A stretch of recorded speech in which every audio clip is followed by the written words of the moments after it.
خصوصی ٹرانسمیشن کشمیر منظرنامہ میں ایک مرتبہ پھر سے کہیں گے آپ کو خوش آمدید. میں ہوں آپ کا میزبان عمر شبیر گھمن. ریڈیو ترال کھل کی یہ خصوصی ٹرانسمیشن ہے اور اس میں جناب آپ کو بتاتے چلیں کہ نریندر مودی کی زیر قیادت ہندتوا بھارتی حکومت بھارت کے غیر قانونی زیر قبضہ جموں کشمیر میں پریس کو دبانے کی جارحانہ ہتھ کنڈے استعمال کر رہی ہے اور ایک معروف کشمیری صحافی عرفان معراج کی گرفتاری اس کی تازہ مثال ہے. کشمیر میڈیا سروس کے مطابق صحافیوں کے خلاف منظم کریک ڈاؤن کے ایک حصے کے طور پر بھارت کی بدنام زمانہ تحقیقاتی ایجنسی نیشنل انویسٹیگیشن ایجنسی نے معروف صحافی عرفان معراج کو 20 مارچ 2023 کو سری نگر میں گرفتار کیا. NIA نے ایک ٹویٹ میں کہا ہے کہ یہ گرفتاری Jammu Kashmir coalition of civil society کے ساتھ معراج کے روابط کی وجہ سے عمل میں لائی گئی، جس کی سربراہی جیل میں بند انسانی حقوق کے کشمیری علمبردار خرم پرویز کر رہے ہیں. تو یہ جناب آج کی ایک اہم خبر تھی مقبوضہ جموں کشمیر سے. اسٹوڈیو میں ہمارے ساتھ موجود ہیں ماہر کشمیر امور ڈاکٹر توقیر ملک صاحب، جن سے اس حوالے سے بات کریں گے. ڈاکٹر صاحب، سب سے پہلے تو آپ کو پروگرام میں کہیں گے خوش آمدید. دوسرا آپ سے جاننا چاہوں گا کہ بھارت ہر وقت دعویٰ کرتا ہے کہ بنیادی انسانی حقوق جو ہیں وہ انشور کیے جا رہے ہیں کشمیر میں، لیکن ہر روز خبر آتی ہے کہ فلاں ایریا میں کشمیری نوجوانوں کو شہید کر دیا گیا، صحافیوں کو گرفتار کر لیا گیا، سیاستدانوں کو گرفتار کر لیا گیا. سو اس سے بڑی منافقت ہم کچھ اور کسی طریقے سے ڈیفائن کر سکتے ہیں؟ جی بہت شکریہ. دیکھیں، آپ نے جس طرح بھی اپنے سوال میں ذکر بھی کیا کہ ایک قسم کی منافقت ہے، اور اس کو اگر اس طرح تناظر میں دیکھیں کہ وہ اپنے آپ کو یعنی جمہوریت کا چیمپئن بھی کہتا ہے، اور اس چیمپئن شپ کے حوالے سے اگر دیکھیں تو جمہوریت کے کچھ اصول اور ضوابط اور کچھ رہنما اصول ہوتے ہیں، ان میں سے کسی ایک کو بھی جو ہے اس پر پورا اترنے کے حوالے سے آپ دیکھیں کہ وہ نہیں اتر رہا. اور نام نہاد دنیا کے سب سے بڑے جمہوریت کا اگر ذکر کریں تو اس نے کشمیر پر جو غصبانہ قبضہ کیا، اور خصوصی طور پہ اس حوالے سے جہاں پہ آپ دیکھتے ہیں کہ کیسے جو ہے وہ اقوام متحدہ کی جو قراردادیں ہیں ان پر ہی جو ہے عمل درآمد کرنے سے قاصر ہے. اور یہ وہ معاملات تھے کہ جو 47 آنورڈ دیکھیں تو اقوام متحدہ کی قراردادوں کے بعد یہ خود جو اس وقت کے وزیر اعظم تھے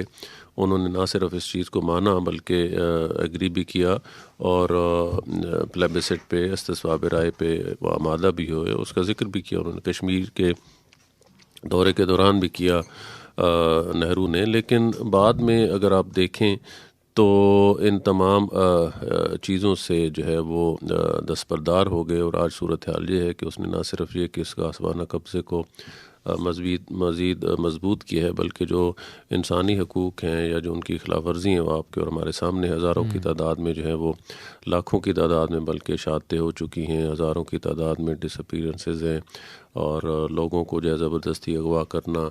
یہ وہ معاملات ہیں کہ جو بہرحال عالمی برادری کو سوچنا بھی چاہیے، اور ان کے ذہن میں بھی ہیں، اور سین وائسز تو بہرحال اس کا اظہار کرتی رہتی ہیں. جی صحیح. رپورٹ میں مزید کہا گیا ہے کہ عرفان معراج کی دہشت گردی کے الزامات کے تحت گرفتاری پر انسانی حقوق کی عالمی تنظیم ایمنسٹی انٹرنیشنل نے تشویش کا اظہار کیا اور کہا ہے کہ یہ گرفتاری جموں کشمیر کے خطے میں طویل عرصے سے جاری جبر اور میڈیا کی آزادی پر کریک ڈاؤن کی ایک اور مثال ہے. سیاسی ماہرین اور تجزیہ کاروں نے اپنے انٹرویوز اور بیانات میں کہا ہے کہ عرفان معراج کو جعلی مقابلوں میں بے گناہ کشمیری نوجوان کے قتل، گرفتاریوں اور انسانی حقوق کی دیگر خلاف ورزیوں کو اجاگر کرنے پر گرفتار کیا گیا ہے. مزید یہ بھی کہا گیا کہ عرفان معراج کے علاوہ آصف سلطان، سجاد گل، فہد شاہ سمیت کئی اور کشمیری صحافی غیر قانونی حراست کا سامنا کر رہے ہیں. مزید یہ بھی کہا گیا کہ بھارت کی جانب سے 5 اگست 2019 کو غیر قانونی اور یک طرفہ طور پر مقبوضہ علاقے کی خصوصی حیثیت کو منسوخ کرنے کے بعد علاقے میں ذرائع ابلاغ کے خلاف کارروائیاں بڑھ گئی ہیں. سیاسی ماہرین اور تجزیہ کاروں نے کہا ہے کہ مقبوضہ علاقے میں صحافی انتہائی مشکل حالات میں کام کر رہے ہیں، اور اس علاقے میں 1990 سے لے کے اب تک کئی صحافی قتل کیے جا چکے ہیں. رپورٹ میں مزید یہ بھی کہا گیا کہ فسطائی مودی حکومت مقبوضہ جموں کشمیر میں پریس کا گلا گھونٹ کر اپنے جرائم چھپا نہیں سکتی. عالمی صحافتی تنظیموں پر زور ڈالا گیا اس رپورٹ کے ذریعے کہ وہ مقبوضہ علاقے میں صحافیوں کے خلاف مودی حکومت کے اوچھے ہتھ گنڈوں کا نوٹس لیں. تو یہ تھی جناب کچھ رپورٹ کے حوالے سے. مزید تفصیلات اپنے سننے والوں کو بتاتے چلیں کہ اسٹوڈیو میں ہمیں جوائن کیا ہے ڈاکٹر منور حسین صاحب نے. آپ IR ایکسپرٹ ہیں, ان سے بھی اس حوالے سے جاننے کی کوشش کریں گے. ڈاکٹر صاحب سب سے پہلے تو آپ کو اسٹوڈیو میں پروگرام میں کہیں گے خوش آمدید. ابھی آپ آج جاری ہونے والی تازہ ترین رپورٹ کے حوالے سے اپڈیٹ سن رہے تھے, جس میں بتایا گیا کہ کس طرح سے کشمیر میں جو صحافی ہیں ان کو اغوا کیا جا رہا ہے, ان کو گرفتار کیا جا رہا ہے اور پریس کا گلا گھونٹا جا رہا ہے. میں چاہوں گا کہ تھوڑا سا ذرا IR کے پرسپیکٹو سے آپ ہمیں بتائیں کہ کسی بھی سوسائٹی کے اندر آزاد میڈیا کا کتنا اہم رول ہے, اور اگر وہاں کے صحافیوں کو گرفتار کیا جاتا ہے جھوٹے مقدمات میں تو وہ مزید گھٹن کا ماحول کس حد تک پیدا کر سکتی ہے یہ چیز. پہلے تو بہت شکریہ, آپ نے اپنے پروگرام میں مدعو کیا. بنیادی طور پہ جس آزادی کی آپ بات کر رہے ہیں اور جس کانسیپٹ کے تحت بھارت کو کہا جاتا ہے کہ دنیا کی سب سے بڑی ڈیموکریسی ہے, وہ لبرل آئیڈیا کے اوپر ہے. اور لبرلزم 2 فاؤنڈنگ اسٹونز کے اوپر ہے. ایک doctrine of harmony of interest جو آدم سمتھ نے دیا, اور ایک ڈاکٹرائن ہے ڈاکٹرائن آف سیلویشن جس کے اوپر ڈیموکریسی ہے جو جیرمی بنتھم نے دیا.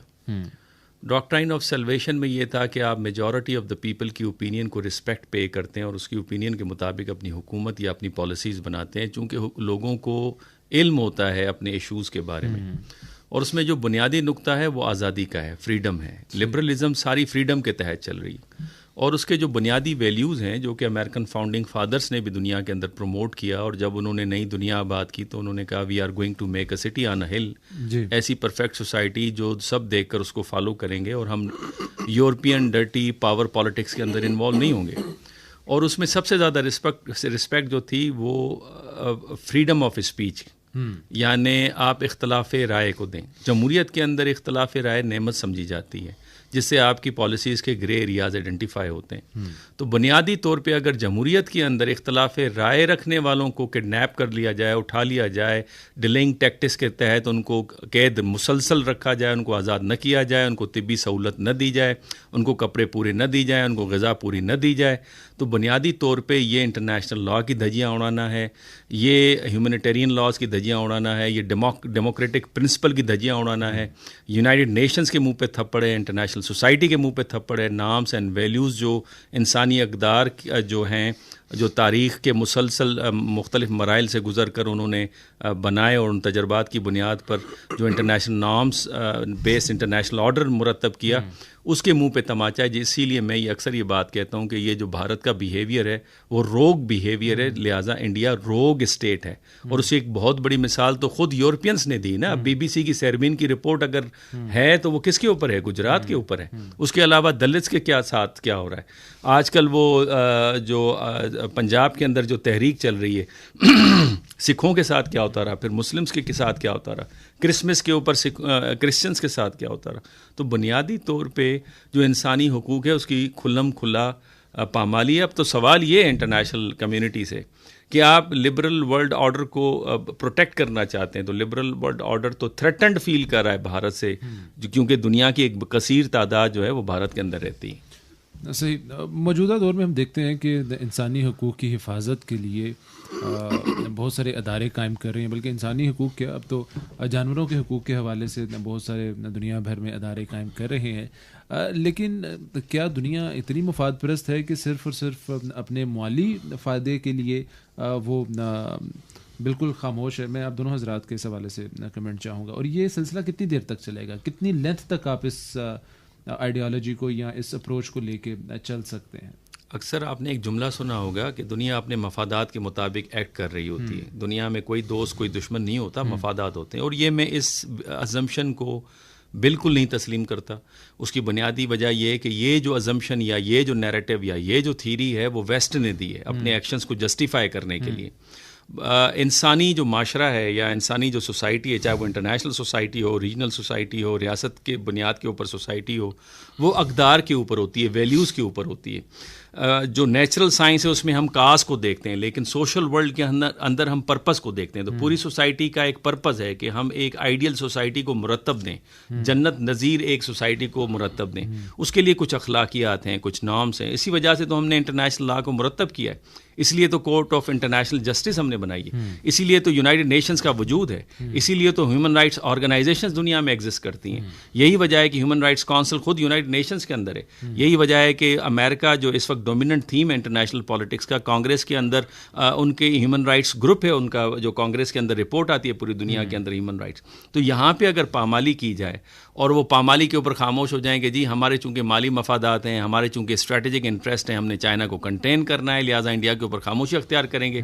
یاد رکھیں دنیا کے ایک حصے کے اندر اگر پرابلم آتا ہے اس کو ڈومینو ایفیکٹ آئے گا دوسرے خطوں کے اندر بھی، اور پھر اس طرح سے سارا جو امن ہے وہ ڈی ریل ہو جائے گا. اگر ایک خطے کے اندر امن نہیں ہے تو آپ سمجھتے ہیں دوسرے خطوں کے اندر امن آئے گا. اگر 9/11 کا واقعہ امریکہ میں آیا تھا تو پوری دنیا میں بھونچال مچا تھا. ہیروشیما پہ، ناگاساکی پہ ایٹم بم گرا تھا تو پوری دنیا کا نظام تبدیل ہو کے رہ گیا تھا. اب یہ کیسے ممکن ہے؟ یوکرین کی وار ہے، پورا یورپ اس کی لپیٹ میں آ گیا. یہ کیسے ممکن ہے کہ جو ہیومن رائٹس وائلیشن اور یہ جو پیتھیٹک کنڈیشن ہے اس وقت وہاں پہ مسلمانوں کی، کشمیریوں کی، دلت کی اینڈ مائنورٹیز کی، تو اس سے جو ہے وہ دنیا کے اوپر افیکٹ نہیں ہوگا.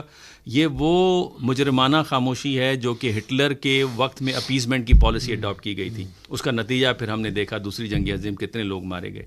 تو اس سے پہلے کہ وہ وقت آ جائے، دو arch rival, nuclear arch rival آمنے سامنے آ جائیں، تو بہتر ہے کہ ان مسئلوں کو دنیا کو اس پہ توجہ دینی چاہیے. اس مسئلوں کو ریزالو کریں، جس طرح سے ایسٹ تیمور کا اور ساؤتھ سوڈان کا مسئلہ حل کیا، اس کو بھی ریزالو کریں. صحیح. ڈاکٹر صاحب آپ کچھ؟ جی بالکل ڈاکٹر صاحب، کسی بات کو اگر آگے بڑھاتے ہوئے دیکھیں، اور خصوصاً جب جو کہ انڈین پرسپیکٹو میں بات کر رہے ہیں اور وہ دنیا کی سب سے بڑی جمہوریت کا رابطہ رہتا ہے، اور جمہوریت تو بہرحال لوگوں کی حکومت ہوتی ہے، لوگوں کی وجہ سے ہوتی ہے اور لوگوں کے لیے ہوتی ہے، یہ اس کا بنیادی عنصر ہے. لیکن ہندوستان کے اگر آپ دیکھیں تو یہ بھی ضروری نہیں کہ جو جمہوریت ہے کسی ایک مذہبی عقیدے پر قائم ہو، جو اس وقت ہندوتوا کی صورت میں آپ کو ہندوستان میں نظر آتا ہے. اور جمہوریت میں تو تمام مذاہب کا خیال بھی رکھا جاتا ہے، لیکن اس وقت ہندوستان کے اندر طاقتور جو ہے نا، اور وہ اس نے طاقت گین کی ہے ہندوتوا کے نظریے نے، اور وہ انہوں نے یعنی آپ دیکھیں کہ پاکستان اور اگر ان کی جمہوریت میں موازنہ بھی کریں، وہ ہم اس لحاظ سے بھی سیکھنے کی بہت یعنی اس میں ہیں.